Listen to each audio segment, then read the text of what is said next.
Ignition sequence starts. 6, 5, 4, 3, 2, 1, 0. Liftoff. We have a liftoff.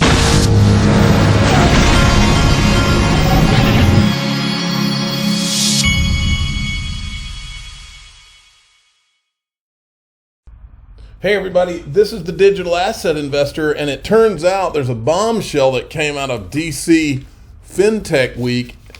I've got Brad Garlinghouse on video that I'm going to show you, but he wasn't the one that provided the bombshell.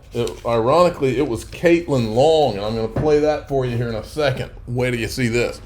So, I would file it in the conspiracy file, even though you're not allowed to talk about anything that can be labeled a conspiracy, even if it's all based in facts. You can't talk about that because the people that are behind it being true will quickly come and call it a conspiracy to discredit you. Okay, so you can't do that. Well, real quick, coinpaprika.com. The market's not doing anything interesting, so they're my sponsor, but we have to leave it behind from here. This is interesting.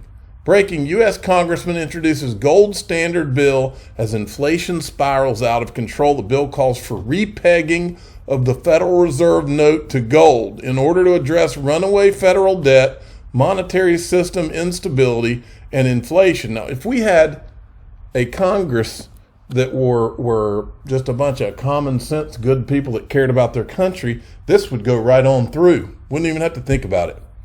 We don't have that. We have a sicko country that's driven and run by people who have their hand out and have conflicts of interest and are up to shenanigans and shady stuff and are bought by God knows who.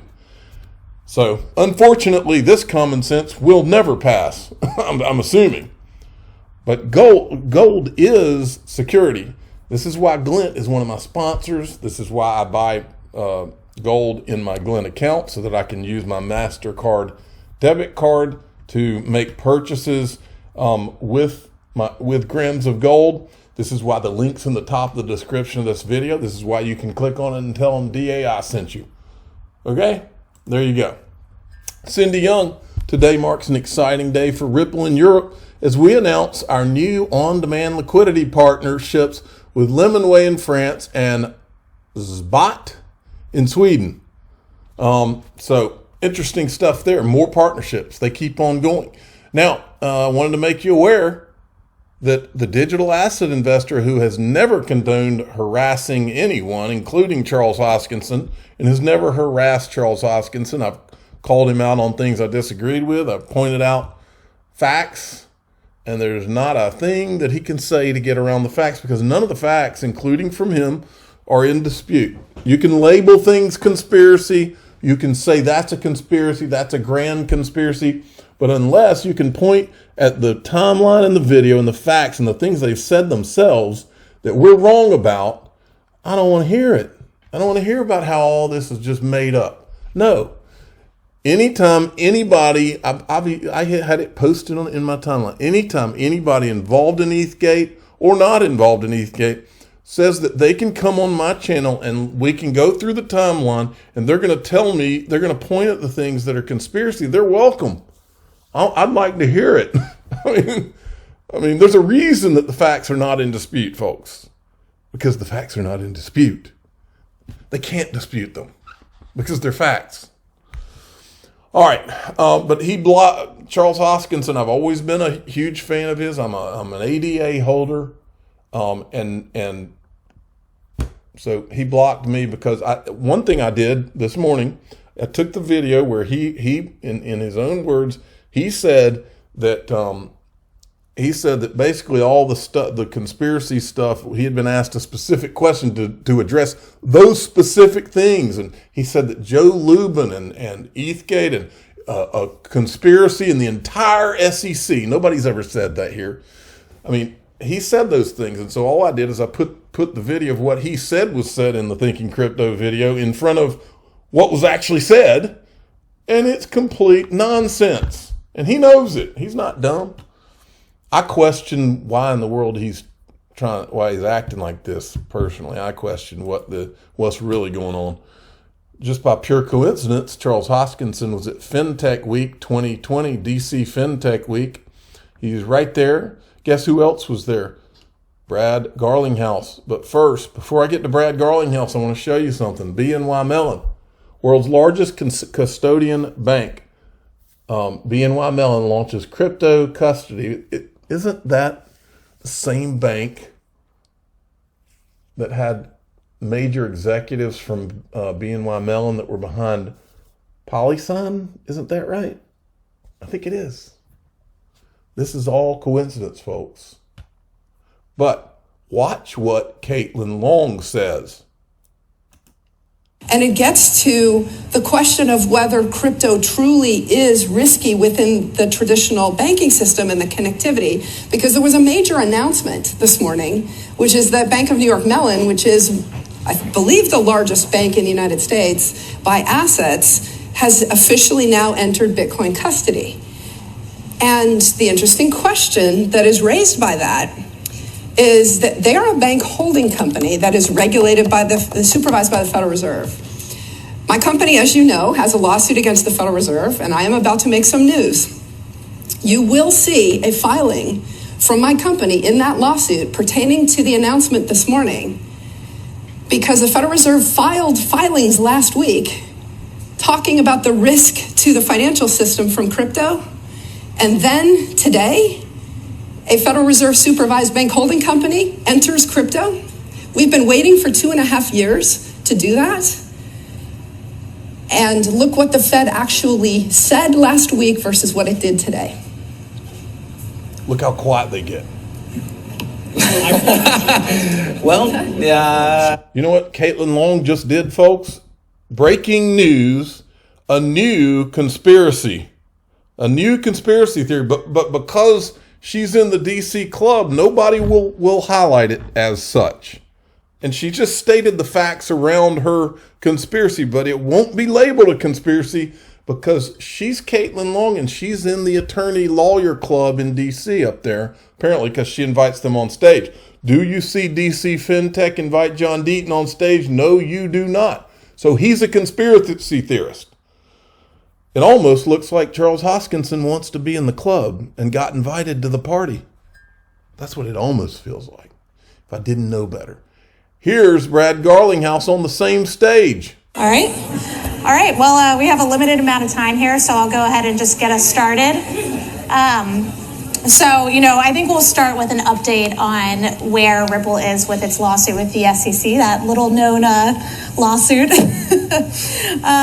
So for anyone who hasn't been following the case, the SEC sued Ripple in 2020 for allegedly raising money by selling its XRP token, which the agency said should have been registered as a security. You recently won access to some documents you were seeking. Both sides have also asked for summary judgment. So maybe give us kind of an update. State of the state. The state of the state. Where do things stand, and what's the significance of where we're at? Well, it's great to be here. It has certainly been a busy couple of years. As you said, the SEC first filed a lawsuit against Ripple and actually myself and Chris Larson in December of 2020. So it's been almost 2 years. And, look, I think at the beginning of this, we actually made the public statement that, this isn't just about Ripple. This is really about the whole industry. And I think at the time, in December 2020, people were like, no, it's not about the whole industry. Today, I think everyone acknowledges how important this is for the U.S. and the U.S. leadership around crypto. This is obviously, I think everyone would agree now, a pretty bellwether case.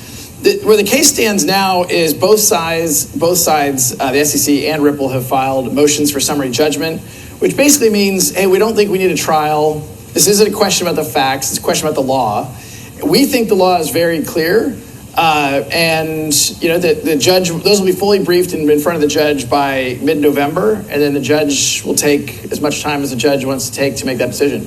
One thing you commented on that I think is worth spending 1 second on, the judge, so there's some notes associated with for the crypto industry, a very well-known speech that Bill Hinman gave in June of 2018. And in this speech, he said that ETH had, I'm paraphrasing, but ETH perhaps had been a security, but it transitioned to not be a security because of its decentralization.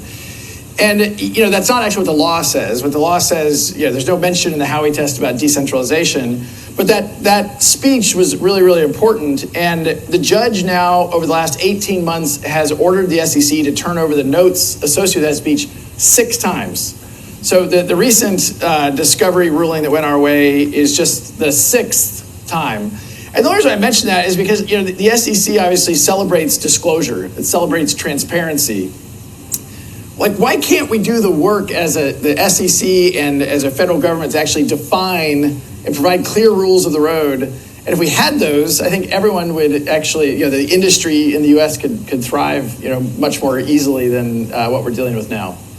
So in kind of the order that you were talking about, are you expecting that to help even in the case of summary judgment, or is this more of something that you're looking to help in the slim chance that the judge denies those motions and this goes to trial? Well, I think the question we're asking is, what are they trying to hide? What is it in these notes that they have been ordered 6 different times to turn them over to us and we still don't have them?